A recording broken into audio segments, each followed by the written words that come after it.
আসসালামু আলাইকুম। আজকে আমি কচি ডাঁটা শাক ভাজি করে দেখাবো। কেমন হয়েছে জানাবেন। সবাই কেমন আছেন বন্ধুরা? আলহামদুলিল্লাহ আমি ভালো আছি। মারিয়ামের রান্নাঘরে সবাইকে স্বাগতম জানাই। এই যে আমি কচি কচি ডাঁটা শাক নিয়েছি, এগুলো ধুয়ে রেখেছি। আগে শুকনো মরিচ ভেজে নিই।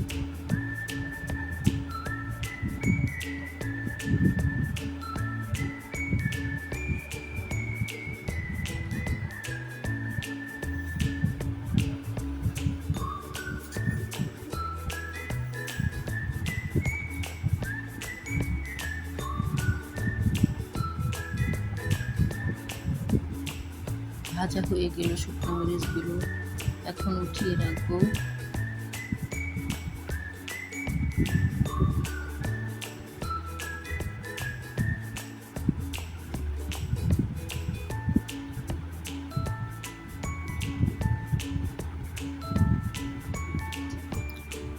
রসুন দিয়ে দিলাম ওই তেলের ভিতরেই,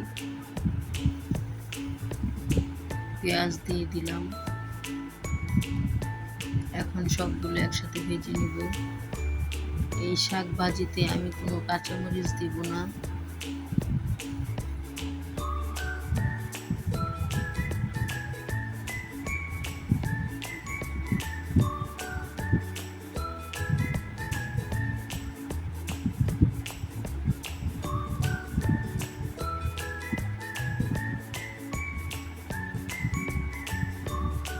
এখন ধুয়ে রাখা শাকগুলো দিয়ে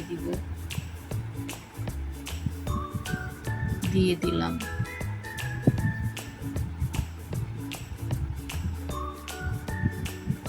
আমার কাছে যে কোনো ধরনের শাকই ভালো লাগে।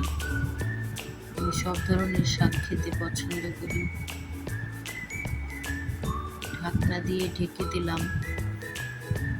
এখানে আমি পরিমাণ মতো লবণ দিয়েছি। ভাত দেওয়া হয়ে গিয়েছে। আমি কোনো শাকই ভালো করে ঢাকনা দিয়ে ঢাকি না, কারণ ঢাকনা দিয়ে ঢেকে দিলে সবুজ রংটা নষ্ট হয়ে যায়।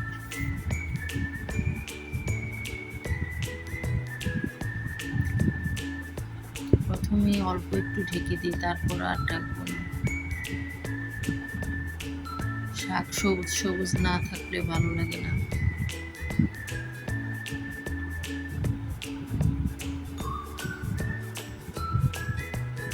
এখন ভালো করে নেড়ে চেড়ে দিলাম। একটু ভাজা কাঠি দিয়ে ভেঙে ভেঙে দিচ্ছি।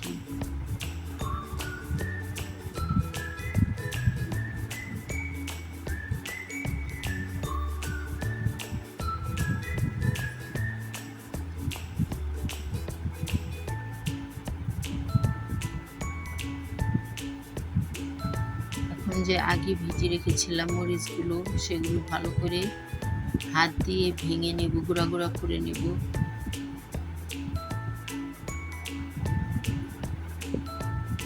আজকের শাক ভাজা মেন রেসিপি হচ্ছে মরিচ দিয়ে শাক ভাজা।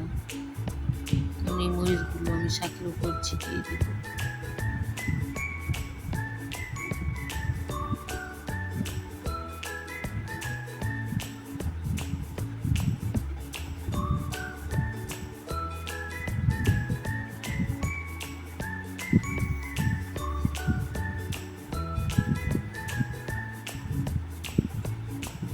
এখন শাকের মধ্যে সেই মরিচ ভাঙাগুলো দিয়ে দিলাম, শুকনো মরিচের গুঁড়া।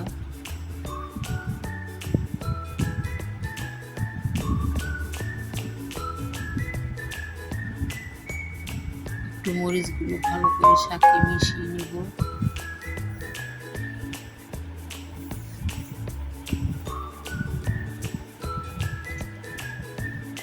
এইভাবে আমার মতো শাক রান্না করে কে খেয়েছেন জানাবেন।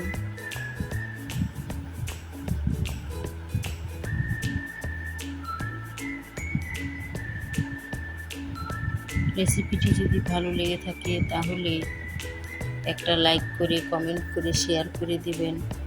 সাবস্ক্রাইব করে বেল আইকনটি অন করে রাখবেন। সবাই ভালো থাকবেন, সুস্থ থাকবেন। আল্লাহ হাফেজ।